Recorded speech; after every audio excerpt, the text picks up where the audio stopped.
দুৱাৰৰ টংলাত বিপিএফৰ জনসভাত বিপিএফৰ মুৰব্বী হাগ্ৰামা মহিলাৰে বিটিচিত বলিছে নিৰ্বাচনী ধুমুহা অপ্ৰতিৰোধ ৰূপত প্ৰতিটো ৰাজনৈতিক দল আজি ৩৬ নম্বৰ খালিংদুৱাৰ পৰিষদীয় সমষ্টিত বিশাল জনসভাৰে শক্তি প্ৰদৰ্শন বিপিএফৰ খালিংদুৱাৰ সমষ্টিৰ বিপিএফৰ প্ৰাৰ্থী বনৰাজা দৈমাৰীৰ হৈ নিৰ্বাচনী প্ৰচাৰ চলাই বিপিএফ প্ৰধান হাগ্ৰামা মহিলাৰে আনহাতে উক্ত প্ৰচাৰ কাৰ্যসূচীত সহযোগ কৰে বিধায়ক দুৰ্গা দাস বড়ো প্ৰাক্তন বিধায়িকা তথা বিপিএফ দলৰ জ্যেষ্ঠ নেত্ৰী কমলা বসুমতাৰীৰ সহিতে আন বহু শীৰ্ষ নেতাই একক সংখ্যাগৰিষ্ঠতাৰে বিটিচিত বিপিএফ দলে চৰকাৰ গঠন কৰিব বুলি দাবী কৰে বিপিএফ প্ৰধান হাগ্ৰামা মহিলাৰীয়ে আনহাতে যোৱা ৫টা বছৰে প্ৰমোদ বড়োৱে উন্নয়নৰ নামত ৰাইজক ৰামঠগন দিয়া বুলি উল্লেখ কৰে বেয়া নহয় খালেংদুৱাৰ সমষ্টি হিচাপে বিপিএফ দলৰ পজিশ্যন বেয়া নহয় খুব ভাল আৰু আমি কৈ আছোঁ যে খালেংদুৱাৰ সমষ্টিত যিখিনি ৰাইজ আছে সকলো জাতি জনগোষ্ঠীৰ যিখিনি ৰাইজ আছে এই দিলীপ বড়োৱে যেনেকুৱা কাম কৰিছে বা যেনেকুৱা বিচাৰিছিল এই ইউপিপিএল চৰকাৰৰ পৰা কিন্তু একো কৰিব পৰা নাই বুলি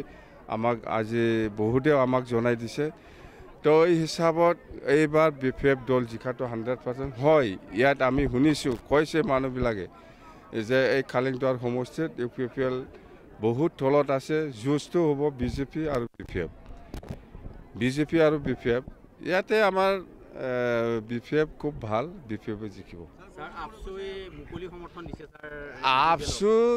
আপচু কথা কি আমাৰ কাৰণে নতুন নাকি আমি কৈ আছে আপচুৱে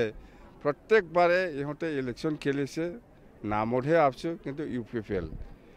আপুনি মই অপেনলি কৈ আছোঁ ইহঁতেও অপেনলি ছাপৰ্ট কৰা নকৰা সেইটো আমাৰ কাৰণে ডাঙৰ কথা নহয় আগৰ পৰাই কৰি আহিছোঁ আগৰ পৰাই একেলগে কাম কৰি আহিছোঁ ইহঁতে আৰু আজিৰ দিনত আপোনালোকে চবেই বুজি পায় চব জাতিয়ে আজিকালি ধৰিব পাৰিছোঁ যে যোৱা 5 বছৰত আপচুৱে কেনেকৈ চৰকাৰ চলাইছে আপচুহে চলাই আছে ইউপিপিএলটোৰ নামত আপুনি কোনোবা অসমীয়া হওক বা বেংগলী হওক বা কোনোবা গাৰো ৰাবাই হওক কেনেকৈ আপচুৰ পিছত যাই পেলাই স্কিম ল'ব এইটো ডাঙৰ প্ৰশ্ন এই কাৰণতে ইউপিপিএল এই বিটিচিটো ধ্বংস হৈছে আপচু হ'ল এটা জাতীয় ছাত্ৰ সংগঠন বড়োসকলৰ এই বড়োসকলৰ জাতীয় ছাত্ৰ সংগঠনৰ এই অফিচত কোন অসমীয়া যাই পেলাই তাত কথা পাতিব লাগে যদি আপোনাৰ যদি ভাল ৰিলেশ্যন আপচুৰ লগত আছে আপুনি স্কিম পাব পাৰে কিন্তু ৰাইজেতো নাজানে না কোনোবা জেনেৰেল পাব্লিকে আপচু অফিচত যাই পেলাই কেনেকৈ স্কিম ল'ব এইটোতো অসম্ভৱ আৰু আপচু যিমানেই নকয় কিয় আপচু আমাৰ লগত এইবাৰ ফাৰ্ষ্টবাৰ হ'ল ইলেকশ্যনটো ফাৰ্ষ্টবাৰো হাৰিছে যোৱাবাৰতো হাৰিছে কেতিয়া জিকিছে আপচু মানে ইউপিপিএল মানে আপচু জেনেৰেল ইউপিপিএল কৰ্মীসকলে একো পোৱা নাই জানে আপচু লিডাৰ আঞ্চলিক লিডাৰ হওক ডিষ্ট্ৰিক্ট লিডাৰ হওক চেণ্ট্ৰেল লিডাৰ হওক ইহঁতেহে মালিক হৈছে কোনোবা ইউপিপিএল কৰা কোন নেতা কৰ্মীয়ে মালিক হৈছে মহাজন হৈছে সুধি লওক আপুনি আৰু বিজেপিয়ে ইমান যে ছাপৰ্ট কৰিছিল ছাপৰ্ট কৰি পেলাই চৰকাৰ বনাব দিছিল ইউপিপিএল কোন লিডাৰসকলে সুবিধা পাইছে বা কাম কৰিব পাৰিছে মই পইচাৰ কথা কোৱা নাই কোন ইউপিপিএল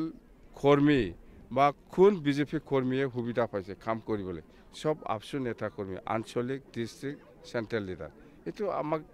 বুৰ্বক ভাবি আছে নেকি সব জাতিৰ লিডাৰসকলে জানে অসমীয়াও জানে আজি বেংগলীও জানে মুছলিমো জানে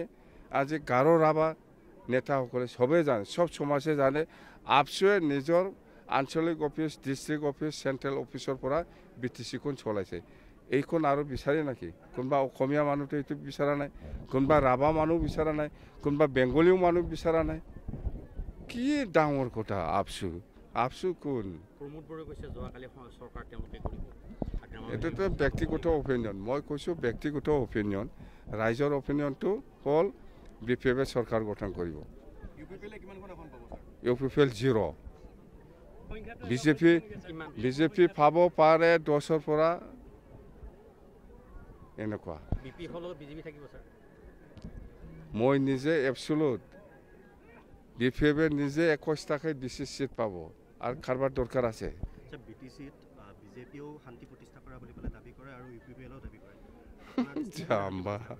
এইবিলাক জাম্বাৰ কথা এইবিলাক কি কথা এইবিলাক অশান্তি কোনে কৰিছিল আমাৰ দিনত এইবিলাক অলপ চানা অশান্তি কোনে কৰিছিল আমাৰ 15 বছৰ চৰকাৰ চলোৱা সময়ে অশান্তি কোনে কৰিছিল এই প্ৰমোদে আজি দম দি আছে যদি UPPL চৰকাৰ নাহে তেতিয়াহ'লে আকৌ BTCত গণ্ডগোল হ'ব এইটো কোনে কৈছে কোনে প্ৰমোদ বড়োহে কৈছে কি কমেডিয়ান জাম্বা নিচিনা কথা কয় আকৌ যদি আপুনি চৰকাৰ কৰে তেওঁলোকে যদি আকৌ অশান্তি কৰে যে আপুনি কি ব্যৱস্থা কৰিব এইবাৰ কি ব্যৱস্থা কৰিব এইটো প্ৰশাসন আছে মইতো DC নহয় মইতো SP নহয় প্ৰশাসন আছে প্ৰশাসনে কন্ট্ৰোল কৰিব লাগে বাস স্পষ্ট কথা এইটো প্ৰমোটে কৰিছে আমাৰ দিনত গোটেই গণ্ডগোলটো প্ৰমোটে কৰিছে এইটোতো প্ৰমোটৰ কথা প্ৰমোটে কৰিব এইটো যেতিয়া পাৱাৰত নাথাকে তেতিয়া আন্দোলন আৰামছে চাই থাকক এই আপচু স্কিম বেছ আপচু লিডাৰ এতিয়া চাওক এতিয়া চাম নাও আমি এইবাৰতো চৰকাৰ নাই আগতেও অহা নাই বিজেপিয়ে ছাপোৰ্ট কৰাৰ কাৰণে চৰকাৰ বনাব পাৰিছে আপচুৱে আমাৰ লগত নোৱাৰে জিন্দগী নোৱাৰে নমস্কাৰ আমাৰ লগত যুঁজি লাভ নাই চেলেঞ্জ কৰি লাভ নাই আপচু কি বস্তু হ'ল আপচু হ'ল all Bodo students union Bodo জাতীয় ছাত্ৰ সংগঠন আমি কৈছোঁ ইয়াৰ লিডাৰশ্বিপসকলে ঠিক নহয় হয় কৰিবই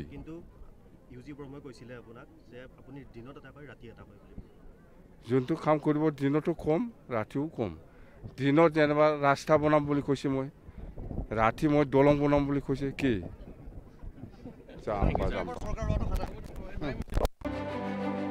টংলাৰ পৰা মৃন্ময় চহৰীয়া ৰিপৰ্ট গ্লোবেল এনি 24/7